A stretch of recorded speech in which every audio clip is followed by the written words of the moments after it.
Hello everyone, I am Dr. Gangadhara Mishra coming to you with the next video lecture on VLSI and embedded system design. And today we are going to discuss on NMOS transistor operation. So our course outline is as follows. We will see the different biasing effects on the different junctions in that MOSFET transistor, and during our discussion on these operation of this transistor, we will come through different new terminologies such as surface inversion, channel pinch off, and subthreshold conduction. One by one, we will see all the concepts and discuss on these aspects. So this is the basic structural view of a NMOS transistor, and here we can see that all the four terminals, that is source, gate, drain, as well as the substrate or the bulk, all the terminals are grounded. That means they are being the state of the charge carriers during this phase of biasing. Okay, so this is the ideal state of any MOS transistor when there is no power supply connected to it. So we can see over here that in the p-type substrate the majority charge carriers are the electrons. Sorry, I have told you electrons, but is it electrons? No. Always the p-type substrate are having a majority charge carrier of holes. So, my dear students and friends, we always need to remember the majority charge carriers of the p-type semiconductor materials are holes, and along with that majority charge carrier, a few electrons are available, and those electrons are the minority charge carriers. Okay, let's go ahead. Okay, so during this zero bias condition, these free charge carriers, holes as well as electrons, are distributed evenly throughout the semiconductor substrate. So in this figure, I have shown the black dots as the free electrons. In this figure, we can see only two free electrons are available, whereas plenty of holes are available. And one more thing we need to see over here, the N plus regions formed within this substrate are having this red region. What is this red symbol? Forbidden. This is the PN junction which were formed during this fabrication process. Okay, now we will see after giving the biasing supply what will be the different effects coming to us.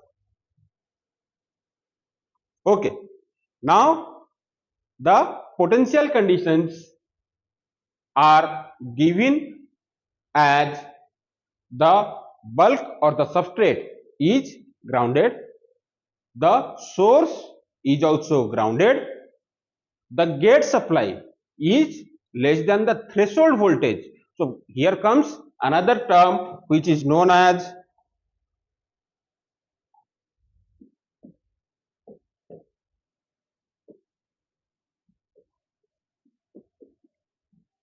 threshold voltage. So what is the threshold voltage? Basically, threshold voltage is the operating voltage which need to be applied at the gate terminal so that there will be a conducting channel formed between the source and the drain.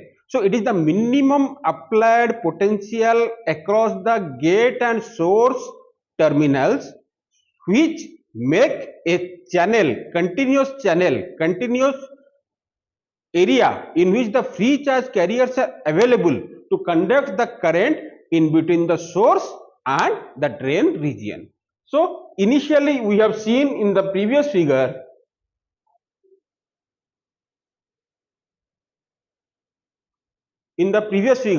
the source and the drain regions. Those are isolated regions. There is no conducting path is laid between the source and the drain regions. So there will not be any current flow, there will not be any charge carrier flow from source to drain or vice versa. So in order to we have a current flow between the source and drain terminal, we need to first establish a path between them, a conducting path between the source and drain terminal. So this is the next operating condition, that is the cutoff region. This is the first operating condition, we can say it is the cutoff region of operation, where the source bulk both are grounded and a positive supply is applied to the gate terminal, which is less than the threshold voltage which we have discussed right now, and at that same time that drain terminal is also given a positive potential which is less than equal to gate voltage minus the threshold voltage. Okay, so under this operating condition there is no channel, we can see rather a depletion region is created covering the source and drain region and the top end of this bulk which is exposed to the gate region. So here, as there is no free charge carriers, there will not be any current flow. And if we are going to increase this gate voltage step by step, so what will be the action happen? First of all, when the gate voltage is at 0 volt, when the gate voltage is at 0 volt, gate is at 0 volt, so at that point of time it is the previous condition, ideal condition which I have shown. But when we are going a bit up in the gate voltage, at that time what happens? So gate is a positive potential we have applied at the gate, and these positive potential and the holes are also the positive polarity. What happens? The positive and positive same polarity repel each other. As a result, the holes which were lying at the surface just underneath this gate area, they are repelled deep into this substrate. That's why this depletion region is first created. So first point, when we start increasing the gate potential just above the 0 level, first action is happening is depleting the area below this gate region from the free charge carriers or holes. Those holes are repelled deep into this substrate. Next, if we increase further 0, 0.1, 0.2, 0.3 volt, so at that point what happens? I have shown you the p type substrate not only carries the holes, it also carries the free electrons as minority charge carriers. So those free electrons are being attracted by the positive field created by this gate terminal. As a result, these electrons start moving towards this surface area. So at certain point of time, after these electrons are getting up and accumulating at the surface, surface inversion process starts. So here it is shown that there is a complete channel formed which is formed due to the free electrons. Those are being attracted by the positive field of this gate terminal, and slowly and slowly this channel will be widening, or the depth of the channel I can say is increasing with the applied gate voltage. And when this gate voltage is above this threshold voltage, a complete channel of the free electrons is established between the source and the drain terminal. Okay, now we will consider the supply to the drain terminal. So we know that the current flow will be there wherever there is potential difference. So in order to create a current flow between the source and drain terminal, we need to give different potentials at source and the drain terminal. So at the source we can see that the terminal is normally grounded. It is giving the minimum potential of the circuit.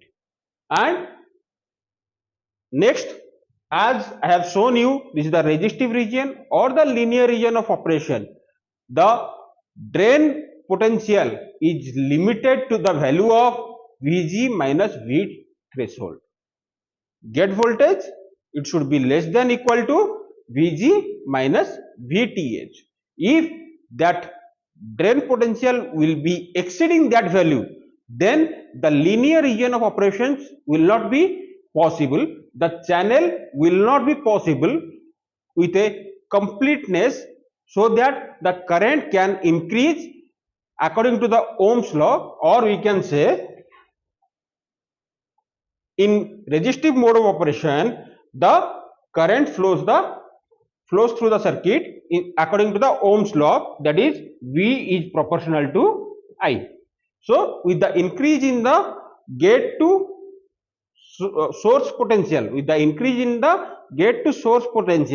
our channel is formed, and the current flow between the source and drain is controlled by the potential across source terminal and the drain terminal.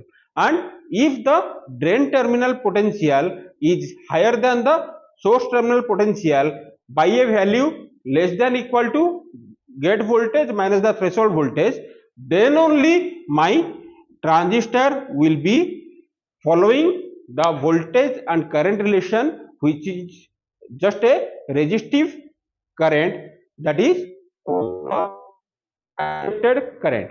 So this is the linear region of operation.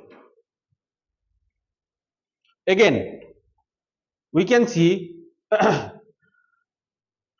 we have applied the positive potential to the drain terminal.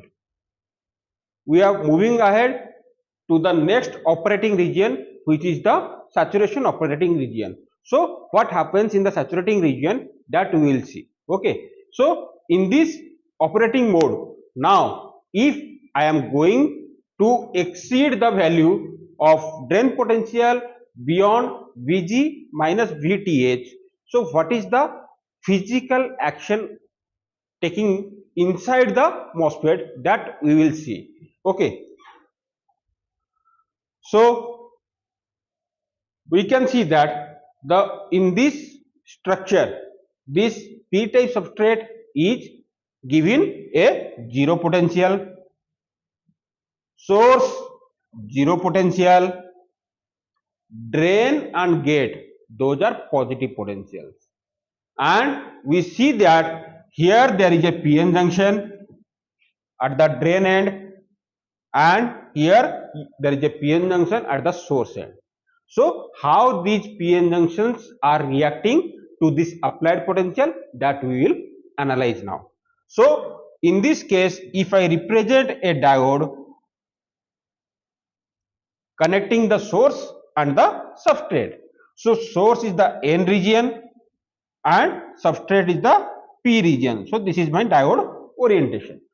Same way, the drain case, we will see how the diode will be oriented. So N region and P region. So this is the orientation of my diode. So here we can see two junctions are for bulk, second at the drain bulk. So in both the cases,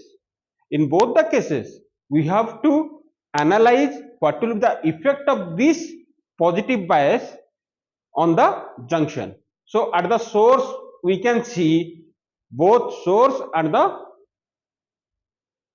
bulk are at the zero potential. Both source and the bulk are at the zero potential. So this diode is not biased. It is not getting any external bias. So this junction is formed according to the zero bias condition. But what will be the case of the drain junction? Okay, let's see. bulk is at zero potential, which is a p-type semiconductor, and drain is a n-type semiconductor with positive potential. So my this diode is reverse biased. The diode, let's name this is D1, this is D2. So I can say D1 is no biased and D2 is reverse biased. So under this reverse bias condition, what happens? The junction width increases. The depletion area, as we are going and giving more and more positive potential to the drain terminal, this depletion region increases. So what is the depletion region? Depletion region is nothing but the no charge region, and in this channel free charge carriers were available, and as we are increasing this drain potential, this depletion region starts to increase. As well as a result, this channel, which is a continuously connecting this source and the drain terminal, it starts reducing at the drain terminal. So in the next mode of operation, it is shown that saturation mode of operation, in which the drain potential is greater than Vg minus Vth, with gate potential is above threshold potential, the channel is pinched off. Pinched off means it is disconnected from the drain end. I think the region for pinch off is clear to everybody. Now under this operating condition, if we are going to increase our drain to source potential, what will happen? The charge carriers will try to enter this channel, but as the channel is limited to the portion not up to this drain region, the current will be limited.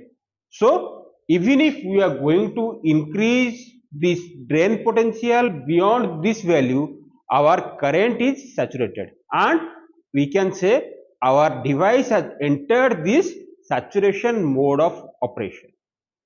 Clear? Next, now we can summarize all the operating modes of a MOSFET, and we have seen there are three operating modes, that is the cutoff mode, resistive mode, saturation mode. In cutoff mode, what is the operating potentials? That is, if Vg is less than threshold potential, there is no channel formed connecting the source and drain, that's why output current is not available, and we can say the transistor does not conduct, that's why it is in the cutoff mode. Next is the resistive or active or linear mode of operation, in which the gate potential is above this threshold potential and drain potential is just below Vg minus Vt, that is gate potential minus the threshold potential. And for the saturation mode of operation, definitely we need to clear the channel, that's why the gate bias must be more than this threshold potential, and this drain bias is more than gate bias minus the threshold potential. So this is the complete operational summary of the NMOS transistor, and we have discussed it in respect of enhancement type NMOS transistor. So why enhancement type? At zero bias condition, in the first slide we have seen there is no channel connecting the source and drain region. So when any transistor operating at no bias condition and there is no physical channel connecting the source and drain region, those transistors are known as enhancement type transistor. And if at zero bias condition the transistor is having a channel connecting the source and drain region, that is known as depletion transistor.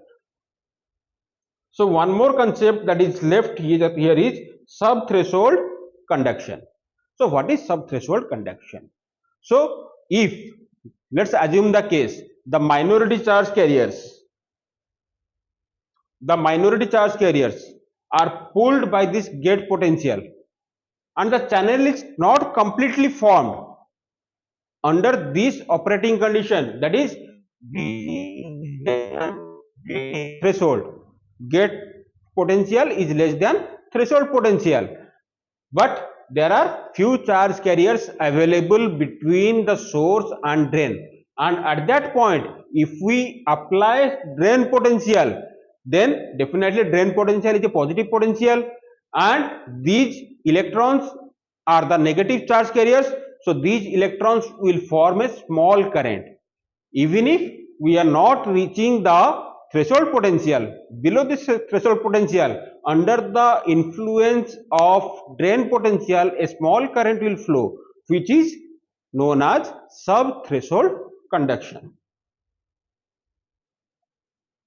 So let's watch a small video which will be giving you better idea. This is the structure of MOSFET. The yellow regions are N-type semiconductors and blue are P-type semiconductors. This terminal is connected to the substrate or body, hence it's called the substrate or body terminal. These two terminals are called source and drain terminals. Between these terminals, we have a thin layer of insulator or dielectric. Above this insulator, another terminal is attached. It is called the gate terminal. These are all four terminals of MOSFET. As the MOSFET is symmetrical, that is, the source or the drain can be interchanged, hence, the source terminal and substrate terminal are connected internally, and the MOSFET we see has three terminals. Also, this stops any current flow from the substrate to the source as they are of the same potential. Now, in the MOSFET, we want to flow conventional current from drain to source, so let's connect a battery between drain and source. This voltage is called VDS as it's between the drain and the source. Also, we can see the graph of drain current versus VDS. The positive end of the battery increases the potential at the drain terminal, thus increasing the depletion region between the drain and substrate. Due to this, there will be no current flow from the drain to the source and the MOSFET is off. This is also called the cutoff region. Now to flow current from drain to source, we have to create a channel between them. To create the channel, we connect a small voltage source between the gate and substrate with the positive terminal to the gate. This voltage is called VGS as it's between the gate and the source. The substrate is a p-type semiconductor, hence the charge carriers are holes, but there exists some free electrons as minority charge carriers. The battery creates an electric field inside the substrate. Due to this field, the electrons in the substrate flow opposite to the electric field, that is, towards the gate. Due to the presence of an insulator, these electrons cannot flow from the substrate to the gate and thus they accumulate near the gate and the substrate. We know that a capacitor is used to store charge on two metal plates. Also, we can increase the capacitance by placing an insulator or dielectric between the plates. Similarly, the insulator or dielectric in MOSFET not only blocks the electrons but also increases the charge on them, thus attracting more electrons. Now, if we increase VGS, more electrons get attracted towards the gate, and these electrons start filling some of the holes. Also, due to the stronger positive charge of gate, holes start moving away from the gate. Now, in this region, we can see there are no holes, but we have free electrons. Due to these electrons, the region near the gate becomes negative or an N-type semiconductor. This creates a channel that connects the source and the drain with each other internally. In effect, we have created a pipe between the source and drain, so that electrons can move from the source to the drain. The thickness of the channel can be controlled by changing the gate voltage. As the voltage increases or decreases, the width of the channel also increases or decreases respectively, and the voltage at which the channel is formed is called the threshold voltage. As this channel is created, now we can flow current from the drain to the source by the channel. The flow of conventional current is from drain to source, but the flow of electrons is opposite to it, that is, from source to drain. This is also the reason why they are called the source and the drain, because the source supplies electrons to the channel and the drain collects the electrons from the channel. As the conventional current flows from drain to source, it is called MOSFET is in the ohmic or linear region. In this region, it follows Ohm's law, that is, as the voltage increases, the current increases linearly, but as the voltage increases, the depletion region between the drain and substrate will increase as they are reverse biased. Also, the channel begins to deplete towards the drain end. This is because the drain is at a positive potential, and negative charges from the channel closest to the drain are being pulled into the drain. This reduces the width of the channel, restricting the flow of charges and reducing the flow of current. As we increase the voltage voltage, a point will be reached when the channel is completely pinched off. This is called the pinch-off effect. In real cases, the channel is not completely pinched off. Due to the large flow of electrons in the channel, a number of electrons will keep the channel. Hence, instead of stopping the current, there is a constant saturated current. This current is called saturation current, and the voltage at which it occurs is called saturation voltage. Now if you increase the voltage, the reverse biasing will increase and the channel will further decrease, but the current will not increase because it's saturated. This is known as the saturation region. Okay.